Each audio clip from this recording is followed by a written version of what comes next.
Hello everyone, મારું નામ કૃષ્ણા છે અને સ્વાગત છે તમારું મારી યુટ્યુબ ચેનલમાં. તો આપણી સાથે એલડી વાઘેલા સર જોડાયેલા છે અને આપણે આજે પાર્ટ 4 ચાલુ કરવાના છીએ અને એમાં હું તમને જણાવીશ કે સર છે એમને રાષ્ટ્રપતિ મેડલ મળેલો છે. પછી સરને ઘણા બધા સન્માનપત્રો, અભિનંદન પત્રો અને ઘણા બધા મેડલો પ્રાપ્ત થયા છે.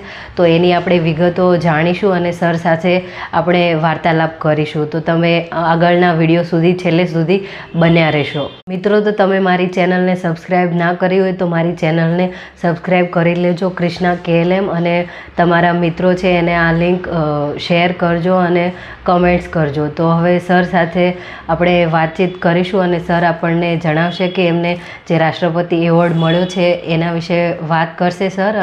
તો નમસ્કાર સર. અને તમે સર, હું તમને એક વિડીયો બતાવવાની છું જેમાં તમારા રાષ્ટ્રપતિ મેડલ છે એ અને જે સન્માનપત્રો અને અભિનંદન પત્રો છે એના વિશે તમે થોડીક વાતચીત કરો તો મને અને મારા જે યુટ્યુબના દર્શકો છે એમને આનંદ થશે. કૃષ્ણાબેન, આપની સાથે સતત આજે વાતચીતનો આનંદ આવે છે અને તમે મારા નોકરી દરમિયાનની જે જીવનના જે કાંઈ અમારી પોલીસ ખાતાની લાઈફના વિશે જે સ્ટોરી કરી રહ્યા છો તેનો મને ખૂબ જ આનંદ છે.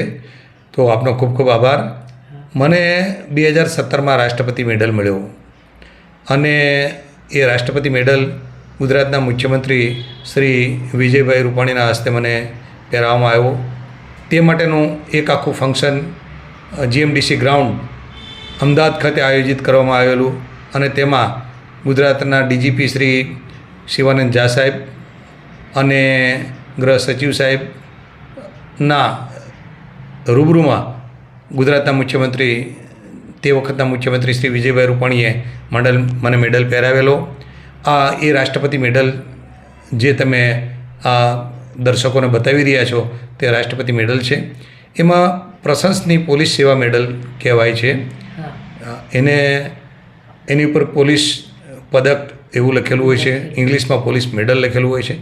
અને આ જે પોલીસ ખાતામાં નોકરી દરમિયાન જેની સર્વશ્રેષ્ઠ કામગીરીઓ હોય આખી સર્વિસ દરમિયાનની, તેને ભારતના રાષ્ટ્રપતિ તરફથી એનાયત કરવામાં આવે છે. અને એ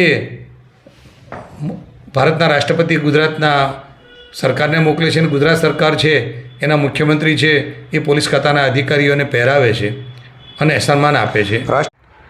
રાષ્ટ્રપતિ મેડલની સાથોસાથ ભારતના રાષ્ટ્રપતિ શ્રી રામનાથ કોવિંદ દ્વારા 2017માં 15/8/2017ના રોજ મારા નામજોગ વાઘેલા લક્ષ્મણભાઈ દેશાભાઈ, હિન્દીમાં પોલીસ નિરીક્ષક લખાય, ચિલોડા પોલીસ સ્ટેશન હતો એ લખાઈને, ગાંધીનગર ગુજરાત લખાઈને મને એક જે સરાહનીય સેવા મેડલનો અર્પણ કર્યું એનું સર્ટિફિકેટ પણ એનાયત કરેલું.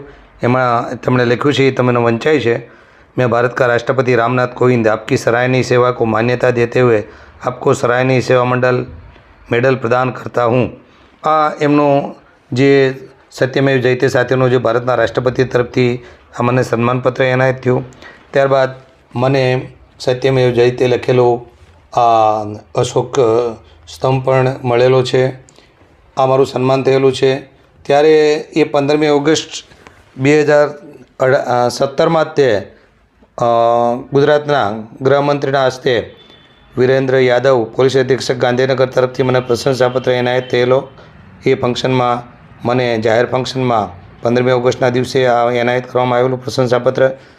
તેમજ OP Kohli, governor of Gujarat, Raj Bhavan Gandhinagar ખાતેથી મને શ્રી વાઘેલા લક્ષ્મણભાઈ દેશાભાઈ સાથેનો લખેલો અભિનંદન પત્ર પણ તેમના તરફથી આપવામાં આવેલો, જે તેમના હસ્તે મને ગાંધીનગર ખાતે મળેલો.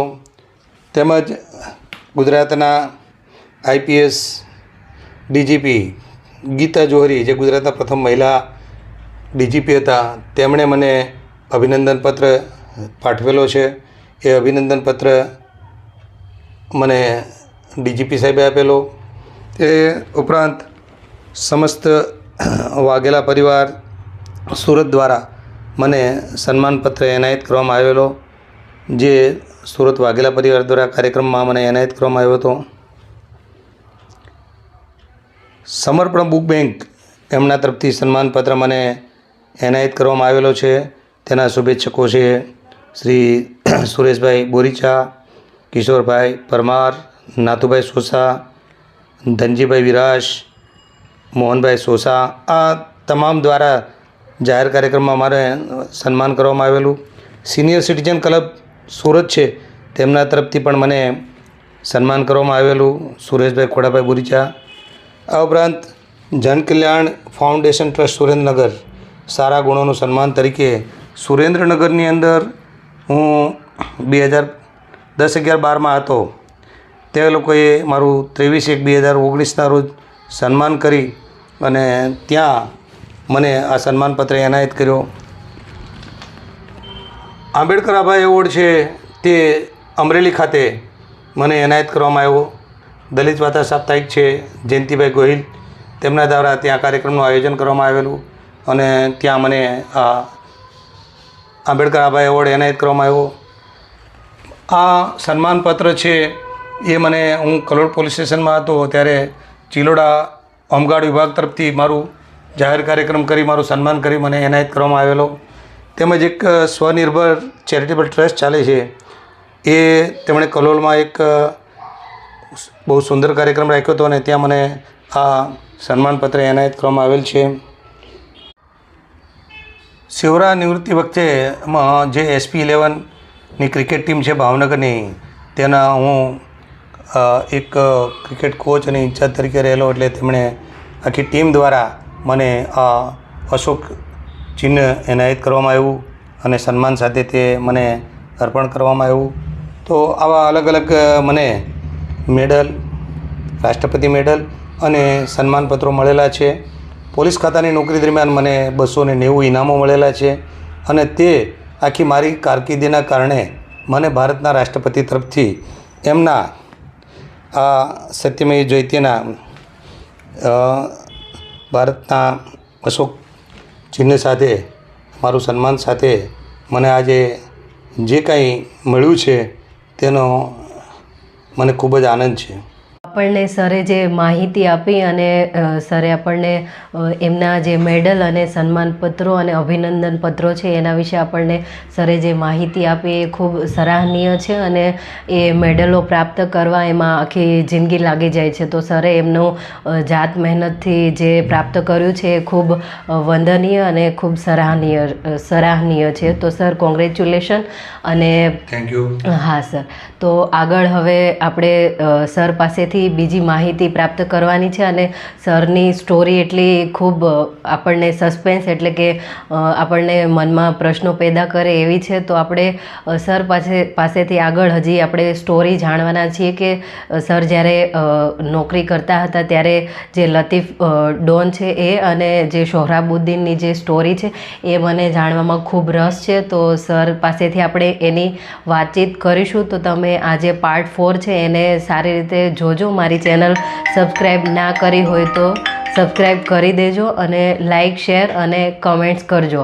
અને હવે આગળનો જે પાર્ટ 5 એટલે કે ભાગ 5મો આવે છે એમાં આપણે સર પાસેથી જાણશું કે લતીફ અને સોહરાબુદ્દીનની શું સ્ટોરી છે અને લતીફ અને સોહરાબુદ્દીનની જે સ્ટોરી છે એ આપણે જાણવાના છીએ. તો તમે મારી ચેનલ સાથે જોડાયેલા રહેજો અને મારી ચેનલને સબસ્ક્રાઈબ કરજો. આભાર તમારો.